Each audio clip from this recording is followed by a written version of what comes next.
I am making a video with such haste that I'm writing the script in Notepad on my PC a day after the release. I want to disclaimer this video with no, I haven't played the game for myself, no, I haven't seen more than 1 hour of gameplay footage, no, I don't really have grounds to criticize this game in a long video discussing its story, its themes, and its performance. Don't worry, I neither wish to nor care to, because Scott Cawthon has tainted FNAF for me with his holier-than-thou homophobic donations, and let's be real, FNAF's story is as easy to take seriously as a Kojima game. It seems kinda cynical for me to camp a game's store page one day after its release just to be negative about it, like just to be contrarian and stir up drama and hedge my bets on their failure.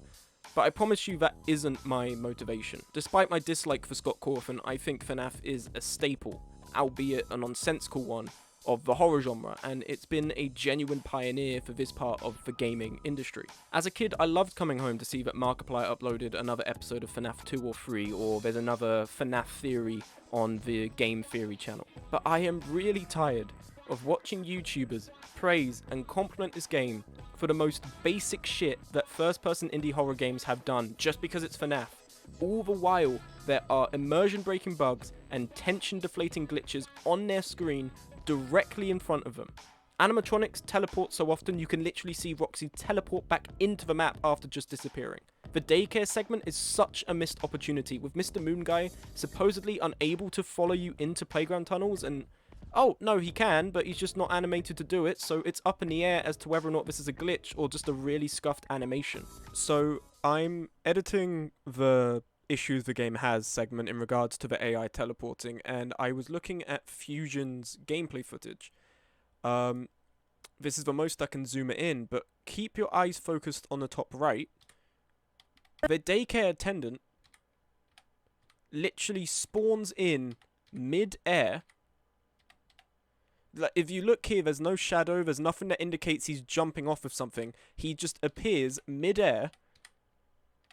Like, this is ridiculous. Outlast isn't even that good, but Outlast did this well, and that's from almost 10 years ago. And jump scares, they sometimes don't even show the animatronic attacking you. I see him on... Ah! Oh my god! I broke the game by...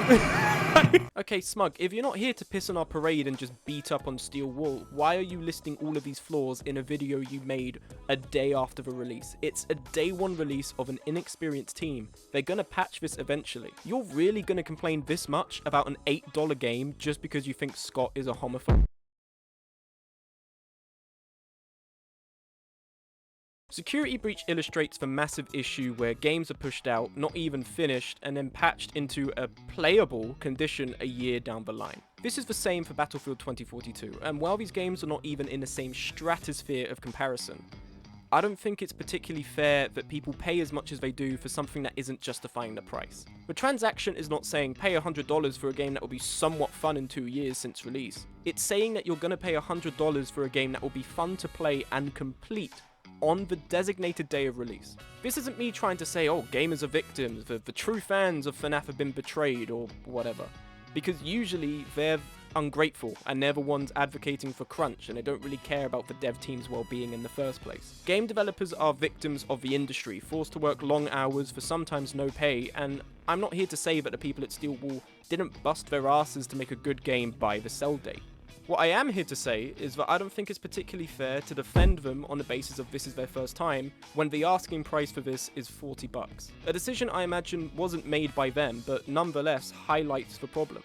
Especially when some people can't get a refund to wait for the day one patch because, supposedly, the game is so padded out that by the time you realize it's a mess, you've already poured in enough time that a refund is not likely. I wish Steel Wool the best with Security Breach. I really hope they get it fixed and those reviews go up, because I can imagine they put in a lot of effort and I want them to be known as a good development studio. I genuinely reiterate this, I'm not hedging my bets on them failing with this game. I want them to do well, and I want to see Security Breach become a popular installment in the series. But regardless of whether people enjoy it or not, it's really fucking stupid that Security Breach is $40 for what is, in the most respectable way I can put this over, an alpha model of what is essentially furry Outlast.